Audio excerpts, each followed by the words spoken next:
Alright, so now we continue with network topologies, or some of the other term that they use is a network architecture. Okay, what is a network topology? It describes the physical arrangement of a network and how the resources are coordinated and shared.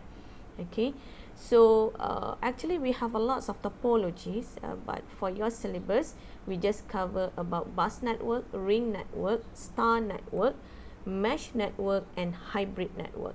Okay, so the explanation, okay, you can read from your textbook. Okay, and then I have found out there is another video for you to watch. Okay, it's for you to understand about the topologies better.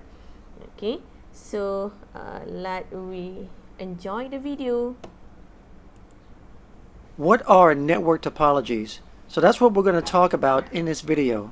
Now, a topology is the layout of how a network communicates with different devices. And there are a couple of different categories of topologies. There's wired and wireless. So we're first going to talk about the most common wired topologies. And the most common wired topology that's used is the star topology. Now, in a star topology, all computers are connected to a central wiring point, such as a hub or a switch. All data on a star network passes through this central point before continuing to its destination. Now, one of the major benefits of this topology is that if one computer failed, or if there was a break in the cable, the other computers would not be affected because each computer has their own cable connection. However, a disadvantage of the star topology is that if the central hub or switch fails, then all the computers on that central point would be affected. And this is called a single point of failure. If this happens, the entire network goes down.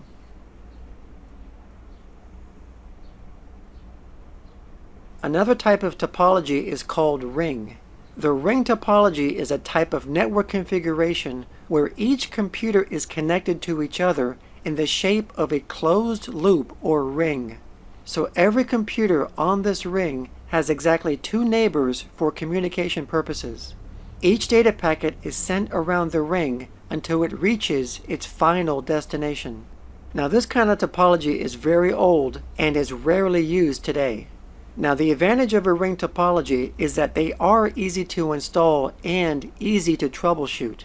However, the disadvantage would be that if just one of these computers goes down, or if there was a single break in the cable, then all data flow would be disrupted.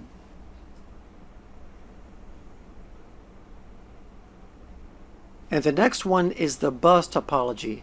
The bus topology is very old technology, and like the ring topology, it's not used today that much.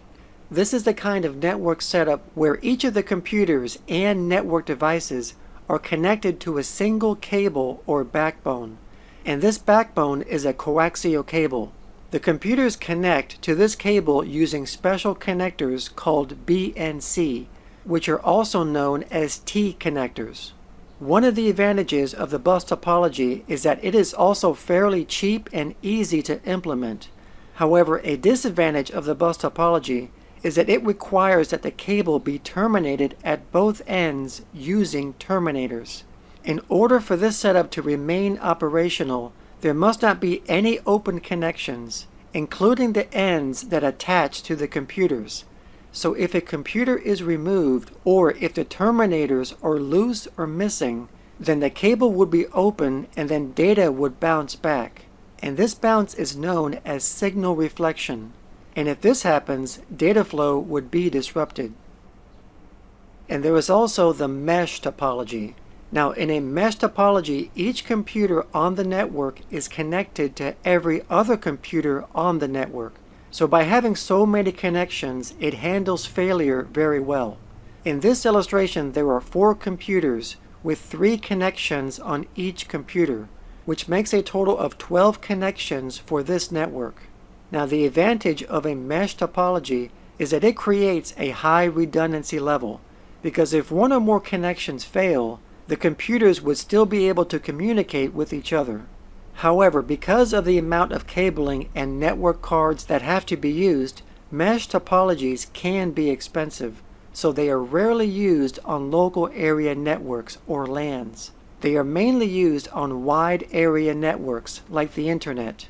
In fact, the Internet is a good example of a mesh topology because the Internet is made up of numerous routers all over the world that are connected to each other to route data to their intended destination.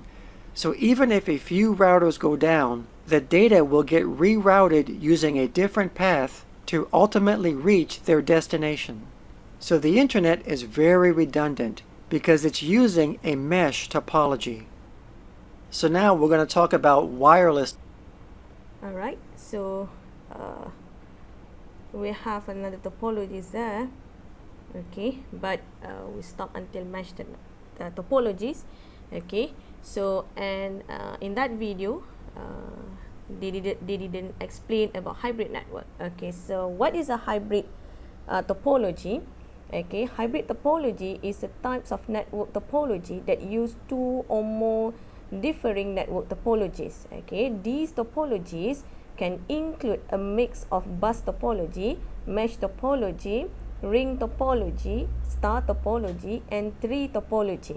Okay, the choice to use a hybrid topology over a standard topology depends on the needs of a business, school, or the users.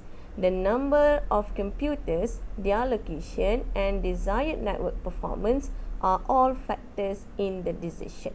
Okay, alright. So now we go to the network strategies. Okay, the same goes to the network topologies. Okay, we have a lot of network strategies. Okay, alright, but for your syllabus, we just cover these two network strategies, that is a client-server network and also P2P, peer-to-peer network. Okay, so what is a client-server network? It uses central servers to coordinate and supply services to other nodes on the network. The server provides access to resources such as web pages, databases, application software, and hardware.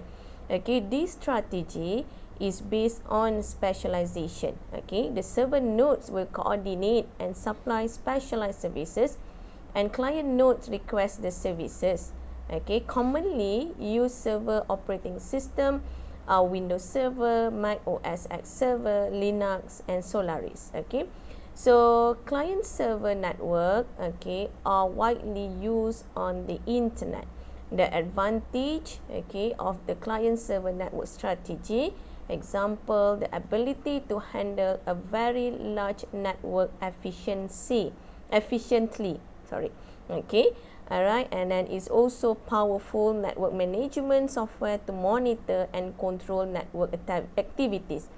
And the major disadvantage of the client-server network strategy are the cost of the installation and also the maintenance of the strategies. Okay, alright, and then the second one is a peer-to-peer, P2P networks. Okay, this node, okay, inside the strategies have equal authority and can act as both clients and servers.